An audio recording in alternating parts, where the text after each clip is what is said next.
Hello and welcome to this episode of Nothing Ventured with me, Arish Shah. Today in the studio with me, I have Agata and NOWICKA.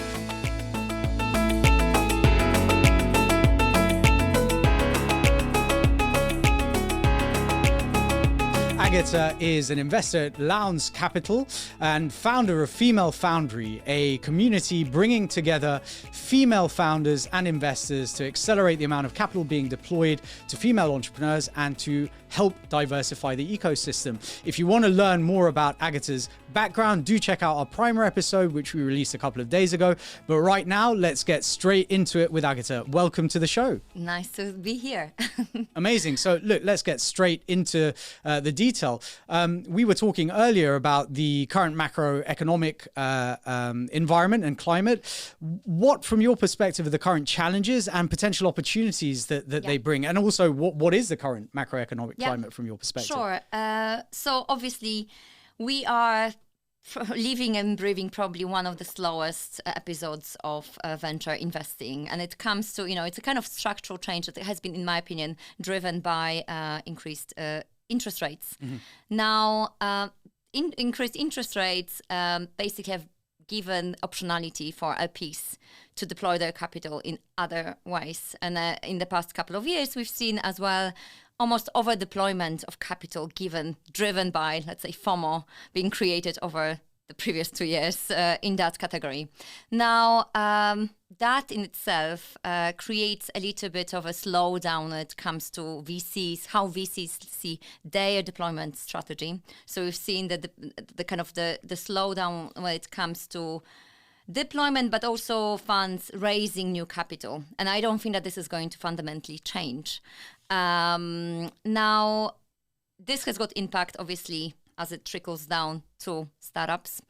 So over the past, let's say, 5 months, 6 months, I've definitely observed, and this is happening, and I'm sure many people are aware of that, and founders and investors listening are definitely, again, living through that, is we've seen either companies looking for extension rounds. Mm-hmm. So they're struggling to maybe, they've slowed down their kind of growth, and they need that extra boost of capital to get them to the metrics for the next fundraising round. Or another category that I see as well is that almost kind of proactively some funds that are in, some founders that are in a better position are looking for that extension regardless to where they are in their fundraising journey. Yeah. So yes, it is a challenging ecosystem, and from my side, I've definitely seen a kind of an increase in terms of deal flow. But in my opinion, I'm actually quite positive about. I am of a view that any crisis actually breeds innovation, and it's positive actually to the ecosystem. So I'm very excited about what's going to be coming out of that. I think that eventually we're going to see stronger and more determined and maybe more creative and innovative founders coming out of this phase. Yeah, and what's really interesting, and we had a sort of similar conversation with Andrew Posasti a couple of weeks ago from Angular, is that at the pre-seed seed levels, there are founders out there currently with up to 2-3 years runway, but that makes no sense actually at those early stages where you really need to be moving very fast, deploying that capital. It strikes me that this balance needs to be struck with raising the right amount of capital to get you from milestone to milestone without sort of having that lingering, almost sort of capitalization of the balance sheet, which slows down growth. Whereas at the later stages, you probably do need that 2-3 years runway because, at that point you're already, at product market fit, you're already at go-to-market fit, and you need to now start, proving that you can replicate the model again and again and keep growing. And I think where that capital balance lands is going to be really interesting. Certainly, the other thing that I would definitely agree with from what you said is, obviously in a higher interest rate environment, you have, to your point, LPs are able to find better returns or potentially higher returns from more traditional products, obviously from the debt markets and from treasury bills and so on, and that trickles down into the entire ecosystem, but it takes time to trickle down as well, right? So for our listeners, I guess the impact that has is LPs are slower to deploy, VCs are therefore slower to raise and to deploy. Therefore, founders are going to have a harder time raising their capital. And of course, also, as we know, over the last several years, just with inflated rounds, the reason we're also seeing a lot of bridges is because founders have realized that they raised at too high a level previously, haven't met the milestones to be able to really prove out, you know, a larger raise at a larger valuation, and that then is causing them to try and find those sort of bridge capital. I think that's super interesting, and I think you know, especially for emerging fund managers, where you're both trying to raise capital from LPs as a new fund manager, you're deploying as a new fund manager, so you're also having to hunt and scout deals, you know, on a regular basis. And obviously, as you said, there's lots of deal flow. The question is, how much of that deal flow is investable today? It's a really interesting place to be in. So yeah, no, that makes a huge amount of sense. To change tack for a second, you started off life as an architect. Okay. How did you make the decision to jump from architecture into founding your own businesses and not only your own businesses but fintech ventures? I mean, that seems like a bit of a leap. Yeah, definitely. So I would tell you, I know it sounds like a leap, but I think that the way I actually studied architecture and actually practice architecture, it's maybe not typical to some people how architecture is viewed. So how I learned architecture was in a very abstract way.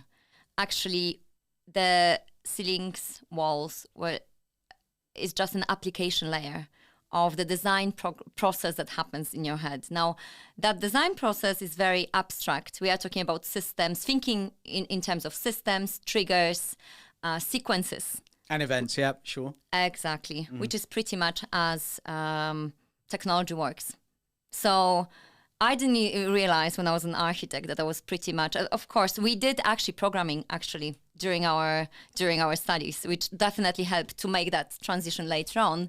But just coming back to your point about how I made that jump, because it wasn't obvious. So I worked as an architect in Hong Kong in a very exciting actually role, traveling around Asia, designing high-end resorts. I can imagine, yeah. And experiencing that Chinese property boom in 2013. But basically because I had that opportunity early on, that learning curve started to flatten quite quickly. And at the same time, I identified this opportunity on the market. Basically, on one hand, I saw the community of expats that wanted to pay extra for convenience, and on the other hand, I was dealing with these factories that were happy to get rid of their inventory, and I thought, okay, there's something happening here. A bit of an arbitrage you can make. Yes, exactly. So I've built a business basically around that opportunity, a marketplace that basically would deliver on the subscription basis travel goods to the expat community. And for some reason, somehow, because we were early in the kind of e-commerce space, it was very cheap business to run, incredibly concentrated customer group as well. Somehow I hit the nail on the head, which is sometimes, timing is everything, yes? 100%, I know actually. That, yeah.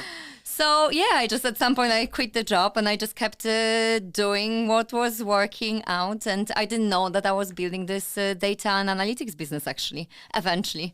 So that was my transition. It was pretty much very much opportunistic. I was super young and I was still happy to take many risks. That hasn't changed. It's just, yes, probably when you're somewhere on the other side of the world, I think that you're willing to take even bigger leaps. That's what I would say. Yeah, I think that cultural diversity kind of also highlights where there are opportunities. I mean, having lived overseas many years myself, like you can see where, where people see things in a slightly different, from a different perspective, because obviously you aren't sort of within the culture necessarily. So you don't, the status quo for them is not the status quo that you see, and you can see those opportunities. Exactly. What's really interesting to me, actually, one of my front end developers in one of my businesses, she's unfortunately no longer in the business, but she also was an architect from Taiwan. I hadn't really thought about the kind of technical the technical background that training gives you, because it's a highly mathematical, highly theoretical sort of field to operate in.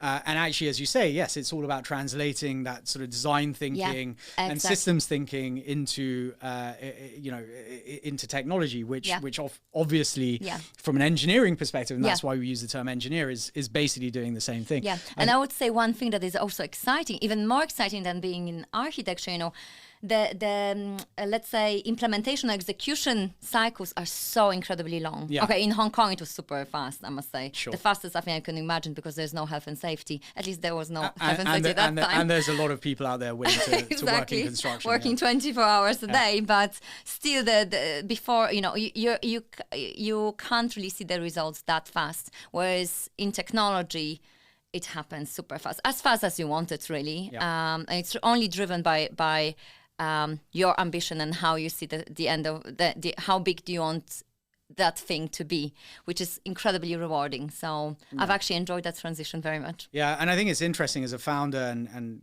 speaking to other founders as well, that iteration loop and that feedback loop becomes super addictive, because you're constantly learning. And it sounds like actually a lot of what drove this was this desire to learn. In fact, you talked about it in our primer episode. You're keen to learn about some of these new sort of areas that you're focused on. But it sounds like you mentioned you came to the top of the learning curve and it started flattening, and then that's why you dived into this. I think that's often one of the trigger points for a lot of founders, right? They either see where something isn't working, or they've stopped learning and want to explore something new. And I think that makes a lot of sense. Switching a little bit, let's talk about Female Foundry, right? So Female Foundry has 5,000 subscribers currently to the newsletter. And a pretty stellar open rate, like over close to 50%, if not more. Why is there such a clear need and demand and desire for platforms and communities like this? I mean, what is it that's driving that, do you think? Yeah, I think it's imbalance. Again, and we talked about this opportunity. Any opportunity that emerges, there's always some imbalance that is not sustainable in the ecosystem. So in my opinion, when even dialing back 3-4 years ago, when venture capital firms were still operating behind closed doors, and COVID, in my opinion, changed that. There was not much accountability when it comes to how venture capital firms operated, but also where that capital was going. And that's changed. Now there's much more accountability, transparency being, let's say, demanded from the ecosystem. And suddenly when you open that, let's say, hood, you realize that the statistics are just appalling, and they actually don't make sense. Like, they literally don't make sense. For me as an investor, they don't make sense, because you can't have really 30% of entrepreneurs being women, and then 2% getting capital. So, because one thing that I want to say, I'm not a feminist, even though Female Foundry is the name. I'm not a feminist. That's gonna get a lot of controversy. I think we're gonna have to clip that. I know. We're gonna have to put that right out there in the trailer. And I'm very proud of that, to be honest. I'm what drives me really, and what's been driving me to bring Female Foundry forward has been equality, or equity rather, of opportunities, because that's what I've seen as a founder myself. That's what I've seen as an angel investor even, and then as a kind of operating now from within venture capital industry. That's what I see all the time. So, what drives me still are returns, and I think that we are still not maximizing the returns based on the lack of diversity. And you think so the appetite for a platform like Female Foundry comes from that imbalance. Yeah. But is there some sort of an information gap as well? Because there are a number of these platforms out there for female founders. We've had people like Emmy Faust on previously, who's built a similar sort of platform. I think we have someone coming on in the future from Hive. And there's a number of these platforms out there, and they seem to be very focused on either female founders or on diverse ethnicities, right? So obviously underrepresented and marginalized potentially groups. And I obviously intrinsically I believe in what you're doing and why there is a need.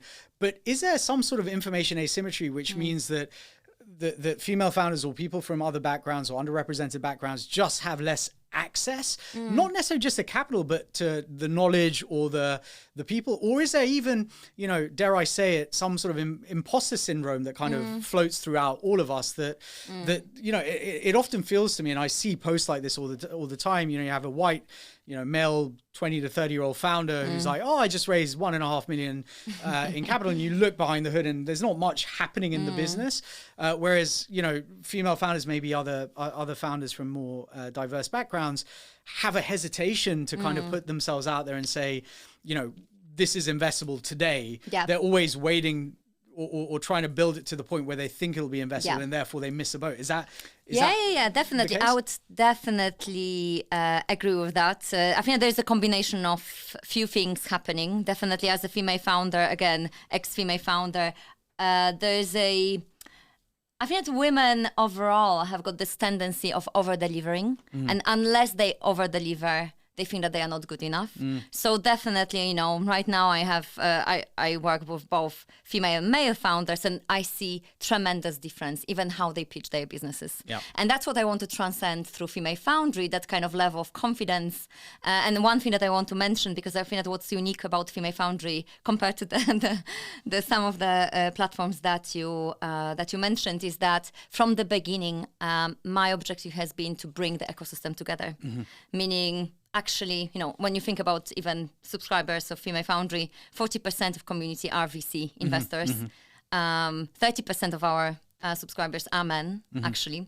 So it's about bringing that balance. Again, VCs, founders, male versus, or not even versus, and women.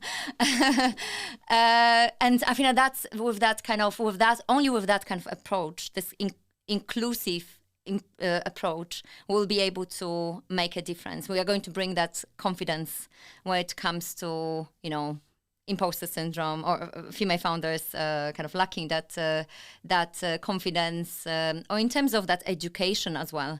So, for example, in my newsletter, weekly newsletter, I cover the entire ecosystem. So I focus on founders, but also emerging managers, also investors.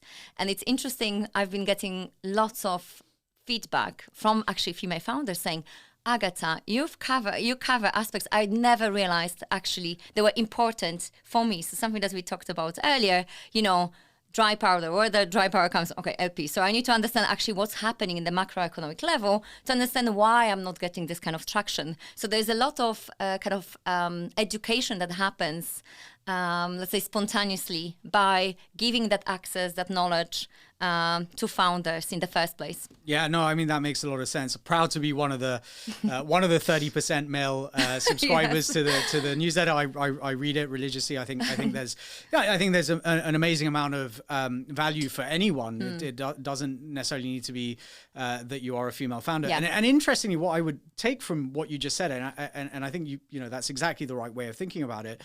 In order to affect change throughout the ecosystem, you need to have everyone in the ecosystem involved, right? And, exactly. and the reality today is that a lot of capital, a lot of founders, a lot of investors are male, right?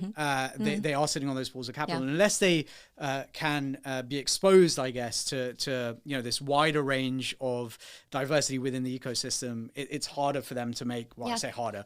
Yeah. It is easier for them not to make a decision. And one of the things I definitely agree with, right? I see a lot of female founder focused funds or you know, angels or whatever it might be. And, you know, and you have platforms like Alma Angels, which obviously is very focused on female founders as well.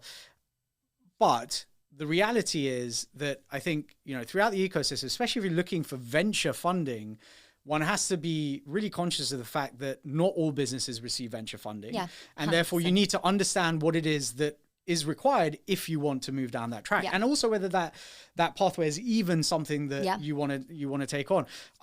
I personally, you know, tried to raise VC funding for my own business, was not able to, but I was trying to raise in the worst possible time. But equally, also accept that, you know, the business didn't have the traction that it probably needed, and we actually pivoted pretty hard. But the reality is, even with the networking connections I have, it is not a given that you're going to raise venture funding, right? Yeah. And therefore, understanding what those dynamics are, I think is super interesting. And so where do you see Female Foundry going? What is the end objective that you're looking to do? Is it just continue to kind of put out this resource and education for founders, or is there a goal that you're aiming towards? Yeah, sure. So through Female Foundry, I must say, over the past few months, I've been getting incredible deal flow to start with. So that's, at the beginning, I was keeping it open-ended, but since I don't know, a few months, since I've opened up this pitch box kind of initiative, I've been speaking with about 12 to 15 founders a week. And I would say maybe 20%, I'm sorry for those that are not going to be included, have been absolutely actually amazing. So that's been leading me towards obviously thinking about setting up my own fund. Oh, we're going to talk about that in a bit, yeah. So I'm not saying this is the end goal, because I would say I still want to play the role. Female founders should still play an ongoing role, a little bit like Techstars, for example, does, with providing educational and kind of support across the ecosystem, but really only few startups are part of the accelerator program. So I think that there is a space for Female Foundry, and definitely there's a huge space, wide and open still, for many entrants in this space. And I think that I would love to prove that there are incredible women founders, not better than men. There's no case like that. There's no case better or worse. It's like there are incredible, driven, ambitious women that should be getting funded. And the interesting thing actually is that I don't have the numbers to hand, but I think venture outcomes see, in general, better outcomes from female-founded businesses than they do from male-founded businesses as a percentage of the total invested. So it's crazy that more investment doesn't flow. And we all know, underrepresented groups or marginalized groups in general tend to have just that little bit more hunger and a little bit more sort of tenacity and resilience to go out there and really do stuff. So let's talk about female founders. For women building their ventures today, what do you see as the biggest challenges? And I guess more importantly, what are the solutions to those challenges? Yeah, I always focus on solutions, actually. I don't like to state the obvious. And I think that overall, let's be honest, I've done it twice, or actually I've done it 4 times. I don't talk about 2 smaller ventures that I just set up to fund my MBA, because they had a close end. I mean, if you funded your MBA with a venture, that's pretty impressive in and of itself. And I know how much INSEAD can set you back. Yeah, for sure. Yeah. Yes. Whew. Still at the the shadow of that experience. Yeah, some debt for a while. Yeah. Setting up venture is a super hard job, let's say, and it only takes a certain kind of people, certain kind of character to set it up. So there's a kind of level of challenge that I think that some people would think that would be called as crazy, but for me, it's just a job as normal as a founder. So some of the challenges, and I don't want to talk too much about them, obviously, is current economic climate doesn't make it easy for you if you have an idea, if you have a concept. There are increased expectations from investors when it comes to your metrics. How do you get metrics if you don't get funding? How do you raise funding if your family and friends, pay increased electricity bills? So then it favors those, the privileged group. Comfortable. Yeah. Yes, exactly. So, but more specifically, what founders, in my opinion, what steps they can take. First of all, I think it's about maximizing impact and really becoming frugal and really focusing on what is absolutely necessary. And I think that kind of mindset always helps at the beginning, leveraging open data, kind of low code tools to build that MVP, not really waiting. First of all, not waiting for too much for approval. Me with that kind of fail fast and mindset that I adopted from architecture actually. I would say becomes crucial in the current. Learn quickly and really fail fast. And really not waiting for perfecting their product until they speak with potential customers and users. So that becomes even more crucial. So that would be one. Secondly, really thinking about really understanding the dynamic of the current market and really working with the current dynamic, meaning, yes, it's going to take me longer to raise capital. So therefore, what do I need to do? What do I need to do? Yeah. What is my growth profile is going to look like? I always encourage founders actually to look back, at least from Series A, if you're at the pre-seed stage, at least look at what do you want. Of course, that image is not going to be perfect and it's going to change, but try to visualize what your business is going to look like at Series A and why you're going to raise that capital at the Series Seeds around and at the Series A stage, because that's how venture capitalists work. Your how metrics. Do I get to the next round? Yeah. Exactly. Your ability of raising capital is their metrics basically for their LP. So really understanding how can I translate my story clearer and better for them to see that potential of me raising multiple rounds of financing to start with. Not many founders, which is quite interesting, really have got that clarity.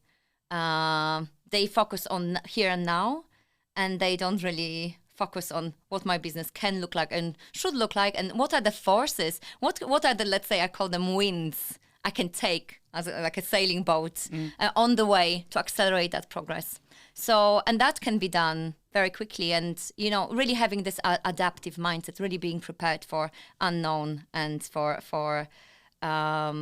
many things to be changing along the journey. So I'm an optimist, and I love failing actually, because for me, failing is actually getting closer to the answer, and that's what I'm a kind of execution and kind of driven. So for me, it's something that I know personally came very naturally. But as I've been going through mentorship and advisory work, I realized that that's something that unfortunately, I'm not saying unfortunately, I'm sorry, many founders need to learn. And it's a muscle. You need to develop that muscle. Well, I think there's fear, right? Like people have a strong fear of failure. I coined a phrase on Twitter, didn't really go anywhere, but I call entrepreneurs success fails or success failures, right? Or an entrepreneur can be it only really works when they are success fail. And what I mean by that is they go through a series of failures to get to success. Yeah. And you can't actually be an entrepreneur if you haven't been through that. I mean, like the definition of an entrepreneur is someone that risks their own capital, time, or money, or whatever it might be, to try and build, a business that didn't exist. And if you don't have that fail fast, fail often mindset, and I'd almost pivot that to learn fast, learn often mindset. You can struggle to move forward. And I think the other thing that you said there that was super interesting. We had Annalisa Dragic on from Sapphire Ventures recently. And one of the things that she saw happening in the ecosystem at the moment is, rather than compression or rounds being done at Series B and beyond in a different way to what was happening over the past few years, there's been an acceleration of earlier stage VCs, so seed, Series A, looking to exit their positions earlier, because obviously they need to show TVPI, they need to show DPI, they need to show the metrics, again, as you said, to their LP so they can go out and raise their next fund.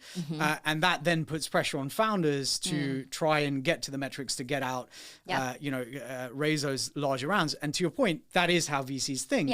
And therefore, as a founder, you need to be thinking, okay, what are the metrics I need to prove out to get to Series B at this valuation, right? Because ultimately, a VC mentality is going to be, if this isn't going to return my fund or isn't going to show the 8x return or 10x or 100x return, realistically, that a lot of funds want to achieve. Although let's also be very clear, most funds return 1.8 if they're lucky, right? And actually, I think I saw some metrics that showed 50% of funds since 2010 haven't returned more than the S&P, right? Oh, wow. So they're basically pretty low. That's the reality. Not even 1x the S&P. So So as a founder, you've got to learn how to think in that way, right? 100%. Because otherwise you're going to struggle. And then let's be honest, we are on the same journey. There's such a clear alignment of incentives.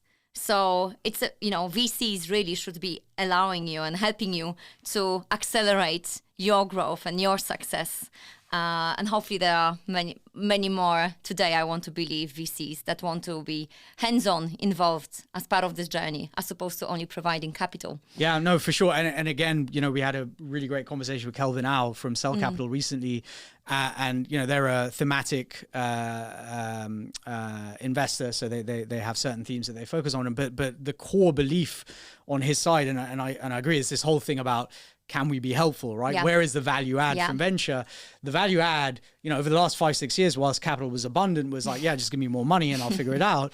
Today, the value add actually is, can you introduce me to XYZ in this business so that I can make that sell? Or can you can you introduce me to XYZ who is potentially going to be a follow-on investor? So it is really working with the ecosystem hand in hand to figure out how you can drive your business forward. One thing that I want to just make a point on this, because I think that what I'm observing with founders is that their tendency today, obviously because, let's say, capital is scarce, is to go with anyone who provides that capital. Sure. And it's literally shooting yourself in the foot. And there are lots of bad actors out there for sure. Yeah, exactly. But even, let's focus on good actors. Yeah.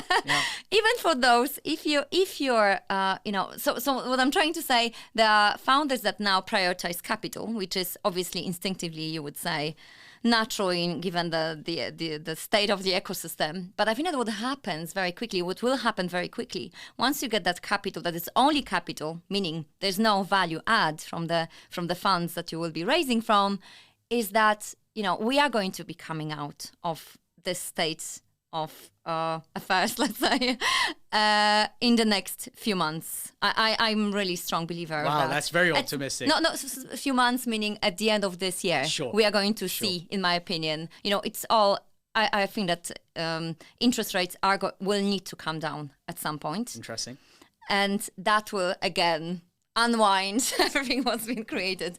So, nevertheless, you will need to raise the next round of capital. And how will you be able to do that? Based on improved metrics. How will you be able to improve metrics if you don't have that support from existing investors? And therefore, in my opinion, if I were a founder today, I would still be looking for capital, sources of capital that can give me that extra network, access to networks, or really operational even assistance. To make sure that next round of financing is on my terms. Yeah. And also, I mean, I have no direct experience. I doubt any VC would say this to me, but my assumption also is how you construct your cap table does have an impact, obviously, on your future round, not just in terms of, obviously, the dilution that you as a founder have taken. Yeah. Obviously, a lot of female or underrepresented founders will take on too much dilution because they are, desperate, quote unquote, to get the capital. But also, if the wrong investor is on your cap table, that puts off investors further down the track as well. 100%. So, if anything, I would, to be honest, maybe it will sound controversial, but I would be probably. I would be fine with more dilution as long as I know I have let's say to a certain degree, guaranteed help along the way to improve these metrics, because I know that I would catch up on that valuation in the next round, as opposed to taking capital, maybe a little bit of less dilution, but then not being able to meet those metrics along the way. And not only that, I guess, I've said before, actually, over dilution is not a reason not to take capital in a down market. Like if you've got the right investor on board, then you should definitely consider that. And I guess for a lot of founders, what they don't realize is that there are ways of fixing your cap table down the track, right? Like a good Series A, Series B investor will put in, reverse vesting options, to make you whole as a founder if they really believe in what you're doing. So, and the last point is that today, most of the startups, the nice situation is that most of the startups are in the same boat. Yeah. So you're not going to be really judged against others. So that's the opportunity. Yeah. So those founders that are able to, therefore, coming back to the current market, where the opportunities are, I think that it's for those founders who think strategically. It's almost leveled the playing field, I guess, is the point, right? Yes. So you have better opportunity. You're not fighting against kind of, the FOMO crowd that have just been investing in everything left, right, and center. Who knows how those outcomes are going to be in the next 5, 6, 7 years. So just moving on, like you mentioned earlier about raising your own fund, right? So, Nothing Ventured, I launched this podcast because I have a strong belief that, people need to back themselves. They need to put their first foot forward and take that first step, take that leap of faith and really back themselves when they're moving, into either building their own business or raising a fund. But you're dabbling with that at the moment. What are the considerations? What are the challenges? What are the first steps even? Like how are you thinking about that? Yeah. So it's interesting because again we are probably, I read somewhere in the worst in 20 years climate for raising your own funds. But how I've been thinking about it, obviously what matters probably the most is your track record. And again, I wasn't really considering raising my own fund 3-4 years ago. And when I was enjoying investing post that exit, I wish I was there today.